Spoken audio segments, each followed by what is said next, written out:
Lost in Translation is the sixth episode from season 2 of Strange New Worlds. And it does give you the feel of Star Trek. In other words, it does give you the mystery, the science fiction, the science fantasy of Star Trek. And it has some good moments, but it has some bad moments to it too.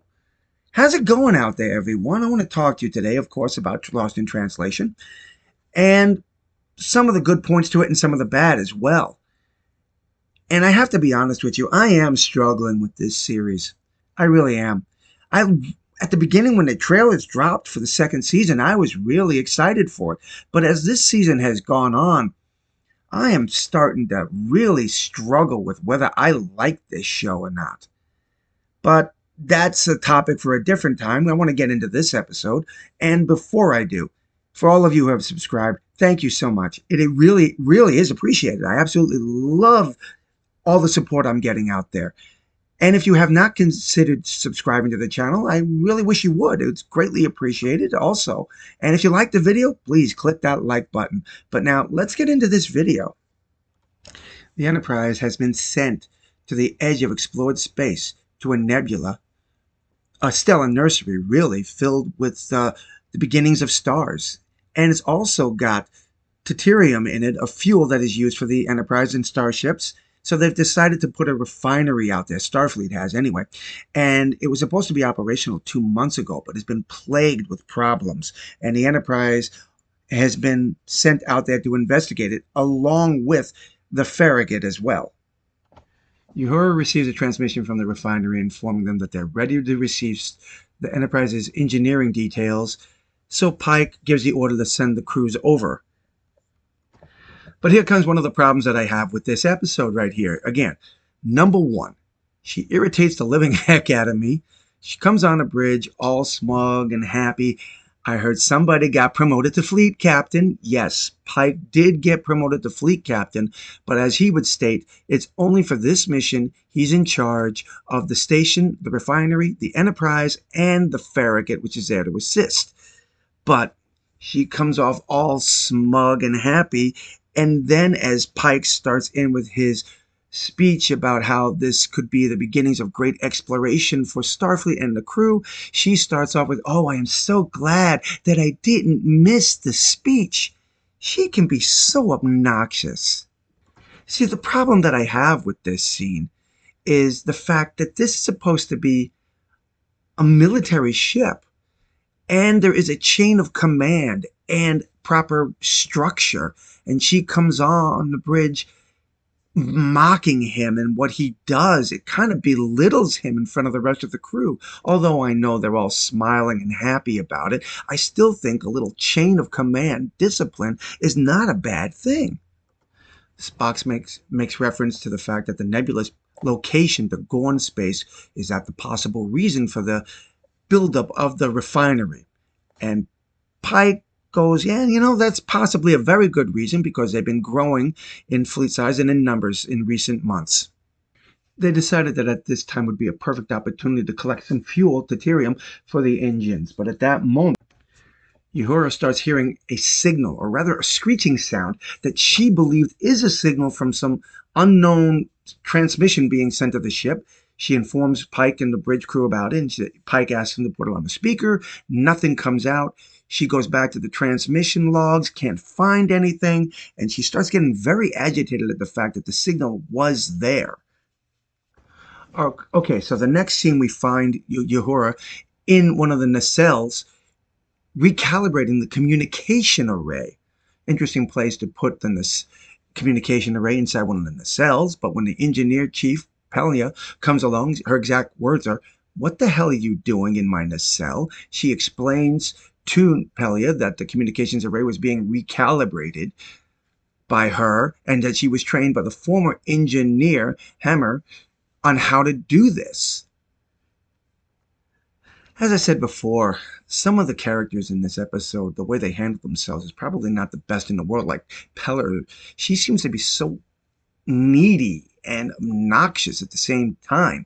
She comes off and tells Uhura, "Oh, I remember Hammer. He was a great guy. I love training." I'm exaggerating a little bit here, but he was a great guy, and then turns around and says, "Oh, well, really, he wasn't. I was just trying to respect him because he's dead now." Wow. And then wants to know why Uhura hasn't introduced herself to Peller. In one of the next scenes, she's in the turbo lift and she hears that frequency sound again, and all of a sudden she sees an image of Hammer decomposed and just scaring the living hell out of her. In sickbay, she's basically told that the images you saw was you being exposed to an extreme form of deuterium, a rare dose of deuterium, and it just caused you to hallucinate. And she's going up, but Starfleet personnel don't hallucinate. He also acknowledges from the scans that she's not been sleeping, and he tells her, "You're not going back on duty until I know you've had a solid night's sleep," which doesn't make her happy. Back on the refinery, number one is basically delegating her authority, getting people to key positions to help get the station back online. But this is where we come up to one of those moments again, people. Now, I said it before and I'll say it again. These two are just obnoxiously rude to each other.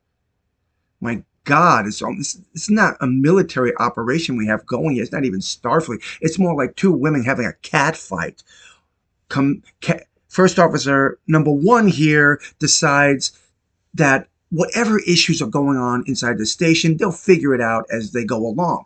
The engineer, Pelham, is telling her there is an underlying issue happening here. All the logs are saying something is wrong. There's something not quite right, and we need to investigate this. And they just go at each other in the most annoying way. Basically, she throws her rank at her. "I don't give a care what your opinion is. I don't give a care what you say smells funny around here. We'll work it out when it happens." So in the next scene, we have Lieutenant Kirk, soon to be first officer of the USS Farragut, beaming aboard the Enterprise to be met by his brother Sam, who head off to the local establishment, I guess, the bar of the ship, to have a couple of drinks and talk about things. Turns out that Sam is very, very jealous of James T. Kirk here. Why? Well, he's the first at everything, and he has just been promoted for the first time in the history of Starfleet, the first time the youngest first officer to ever be promoted. And that's really got him very upset. He feels like he's in a competition with his brother because he's looking for daddy's sympathy, I guess. He feels like Jim or James is making him look bad. "I'm the oldest brother. I should be getting all the achievements, all the great rewards, and you are the first at everything." Gee, that just sounds so familiar, like the Picard brothers, doesn't it? Uhura's been having nightmares since all this began. And when she tries to bring up that this is not a deuterium poisoning, it's just a lot of weird stuff that's been going on since that first incident on the bridge, she tries to bring all these points up, all these relevant facts to Spock and to Chapel, and Spock just wants to point out the fact that she's the only one on the ship who's had these symptoms, so wouldn't it just be more logical that it's just fatigue? So when she goes over to the bar for a drink, Kirk is there and tries to befriend her, but she's not in the mood. She really doesn't want to hear anything about it.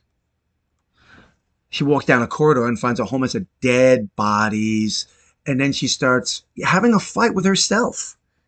And when she starts fighting back, she winds up actually knocking Kirk on his ass. Kirk convinces Uhura to trust him because he is a good judge of character and wants to help her. Finds out that absolutely no one else on the ship has had any of the same symptoms, and has decided to go back to the Farragut to see if there's been any reports of any other kind, even taking Uhura's medical records with him to compare him with the doctor over there. Okay, so once again, we're back on the station, or the reactor, and once again, we have a problem with these two characters. Chain of command issues, communication issues. The system was back online. Suddenly it shuts down. The chief engineer walks up to number one, and number one says, "We need to send a repair crew down to this section." She goes, "Well, that's going to have to wait because my crew discovered something." And number one's response is, "You disobeyed my orders and deliberately went snooping around in the engine systems." And Pelham's response is, "If I didn't, we wouldn't have uncovered all the evidence of sabotage." They go searching through the station and find one of its engineers deliberately sabotaging the station. Uhura is having more nightmares about crew members dying. And so the crewman that was arrested from the refinery, there were reports from the Farragut a day or so ago from the doctor about his friends being concerned that he was seeing things that wasn't there, and it sounded so much familiar like what Uhura was going through. When they start examining him and try and ask him questions, they discovered that his brain has been severely damaged by whatever this frequency is. His language section of his brain, as well as his ability to speak, has been practically destroyed. And the doc even acknowledges it's getting worse. But before they could even do anything to help this guy, that frequency sound comes up. Both Uhura and the lieutenant hear it, and he just freaks out and attacks them and runs off. Running out of sick bay with Pike and the security guard chasing after him, Pike yells, "Security to deck 4." And with the exception of Lon and the security guard that followed Pike out of sickbay, that's it. Security to deck 4. This is it, people. This is all they have running after this guy. So in the next scene, we have Uhura about to open up an access point to the port nacelle, and she calls to all the teams looking for this guy, saying that she may have discovered him. And Kirk replies, "I'm not too far off. Hold off till I get there." And what does she do? She goes after him, tries to convince him to stop what he's doing. She's hearing the same things he's hearing. She's feeling the same things. She's having the same nightmares and images that he's having. But she's forgetting. He can't understand her. So the lieutenant initiates the fuel ejection pod system. And at that moment, Kirk grabs Uhura and orders an emergency beam out, just as the pods are exploded.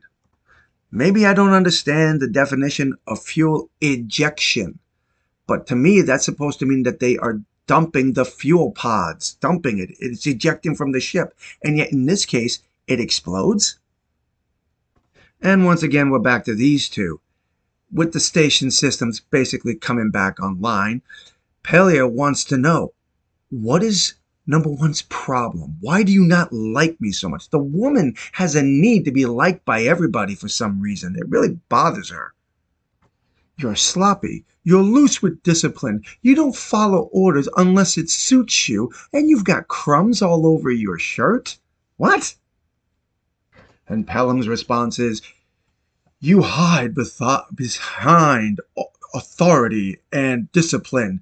It scares you when other people challenge your decisions." It's a cat fight again between the two of them. It pretty much boils down to number one shutting down the argument with her saying, "You've been in Starfleet as longer than I've been alive, and yet I outrank you. Why do you think that is?" It's a cat fight, and it just gets ridiculous. These are supposed to be two Starfleet officers, and this is not what we get this entire episode. When it comes to these two and their problems, it basically boils down to when Uma was a student of Pelia's back at the academy, she gave her a C. You believe this crap? Excuse me. She gave her a C, and Uma can't handle it. Basically, her premise was flawed. This is what this was all about. I got a bad grade in high school, and I'm mad at my teacher now because I'm the one in charge of her, and I can just make her life miserable. Back in her quarters, Uhura's just thinking that she's about to go crazy like the lieutenant just did, and she decides to watch one of her old videos of Hammer and her back in the nacelle pod. When a clip of the video shows up and it says he basically is instructing her to dial down the receivers, otherwise you'll burn out. You'll burn out the receivers if you don't dial it down a little bit. And she started thinking to herself, my God, could that be what's happening to us? The receivers in our brains are getting overloaded. So she tries to explain her little theory to Kirk that everything that's going on may be alien related. And Kirk's like, I'm supposed to believe that there are invisible aliens? Well, yeah, you are in Starfleet, aren't you? Seek out new life? So they go see Sam, who basically comes up with a theory, or basically promotes the idea of a theory that's out there, that aliens from other dimensions can attach themselves to atoms. Kirk's answer to that is so they are not capable of language or speech, but they are able to. So with Sam's help, they basically did figure out that aliens are using Uhura's brain kind of like a universal translator. Their signals are being fed into her brain, and her brain is interpreting it the only way that it knows how to, through these images and these signals. All the images that she has been seeing are them trying to express their problems to her, their fears, because apparently they live in the deuterium. And when the Enterprise and the refinery are pulling the deuterium in, they're torturing the aliens, and they're basically killing them. They run to the bridge, begging Pike to shut down the refinery, which has already been started for about 5 minutes, and for some reason now they can't get it to shut down. Pike is made to explain that the aliens live inside the deuterium, and if they don't shut it down, it will kill them. They order an evacuation of the refinery and dump all the deuterium from both the Enterprise and the Farragut, fire torpedoes at the station, exploding it. And the last image Uhura sees is now a not zombie-like image of Hammer fading into the distance, smiling and nodding his head like, yes, we are free, well done, thank you so much. And that really is the episode Lost in Translations. It had a good storyline to it. But as I said before, it was just the constant petty bickering between number one and the engineer that just drove me crazy, and the lack of respect for the authority. It could have been such a great show if it wasn't for that issue right there. Now, I know they tried to make conflict between Pelham and Uma, but the point is, it just was overdrawn and really wasn't needed. Now, as for some of the special effects, I really enjoyed this episode. It did have some decent effects to it. Well, I'm going to end the video right here, but have you seen this episode? I really would like to know what you think about it. To me, Strange New Worlds, I don't know if it's got much life left in it. Pike is now a fleet captain, but again, that was supposed to be only for this one particular episode because he was in charge of the Enterprise, the Farragut, and the refinery. But considering how Pike is supposed to be a fleet captain when the tragedy takes place in his life, just wonder if this could be their way of letting us know that this thing could be coming to a conclusion real soon. Well, I'm going to let you go, my friends. Until the next time, I hope you liked the video, and I hope to hear from you about it, and I want to talk to you soon. Until the next time, my friends, God bless, and I will see you soon.